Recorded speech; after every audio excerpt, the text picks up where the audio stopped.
скъпи гости, добре дошли на нашите отворени врати. По случай настъпването на един от най-хубавите коледни празници, които са чакани от всички нас, ще ви представя една презентация, с която ще ви запозная с традициите и обичаите по тези празници. Рождество Христово. Същността и народните традиции и обичаите ще покажем в презентацията. Коледа. Валя? Тихо падат снежинките, бели, бяла Коледа, бяло искри. Снежинките, бели, бяло Коледа, бяло искри. Добре, Валя, браво. След това тиха, свята нощ. Нощ на Рождество Христо. Добре. А сега ще ви покажа една коледна приказка, която ще разбереме раждането на Христос.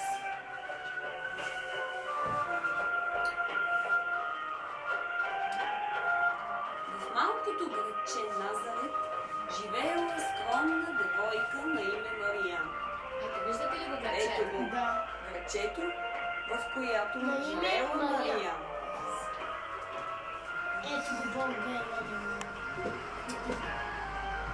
И той ще се казва Исус и ще спаси хората от тяхните грехове. Обичай, това е нашата трапеза на бъдни вечер.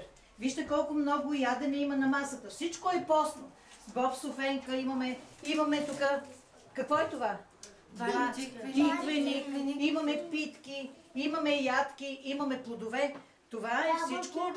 Това е всичко на нашата трапеза. И преди да започнем да се храниме, трябва да прикадиме, за да излезнат лошите сили, да няма лоши мисли. Всеки да бъде добър през следващата година. И ето прикаждаме така, за здраве, да сме живи и здрави, бели и червени, румени, да сме най-добрите деца. Искате ли? Да. Ето, ще прикадиме, после ще минем и в класните стаи, ще прикадим така, за здраве.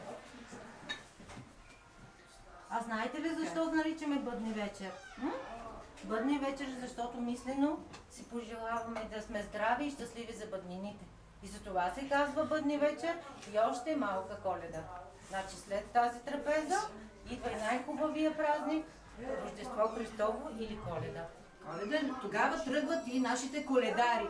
Тръгват с сурвачките и във всеки дом отиват и сурвакът, стопаните ги сурвакат за здраве.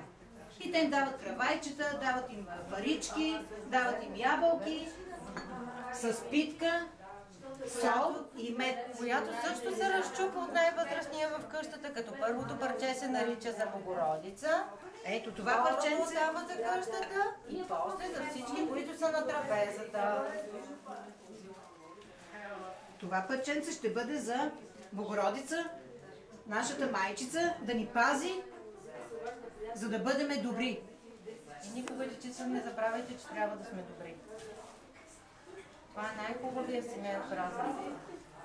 Ето тук и на най-малкия ученик, да е жив и здрав, да идва редовно на училище и да завърши училището. Заповядай.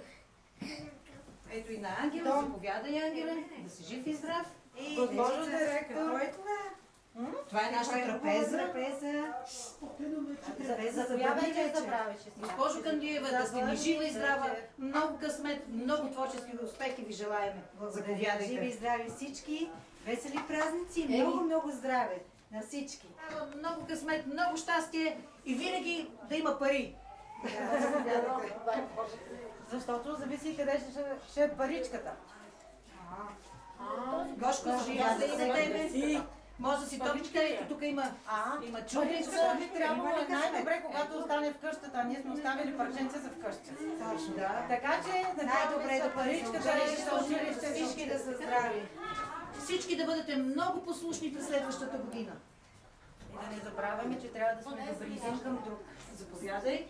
Жива и Когато здрава. в къщи Дайте да ви сложим родителите ви направят или подготвят такава трапеза, вие вече ще знаете колко истия трябва да има на нея. И аз чуйте госпожата какво ще ви каже сега. И има един интересен момент, който може да припомните на вашите родители.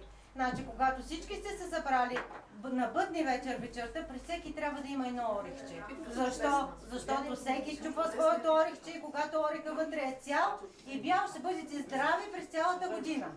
Това може да го припомните на вашите родители.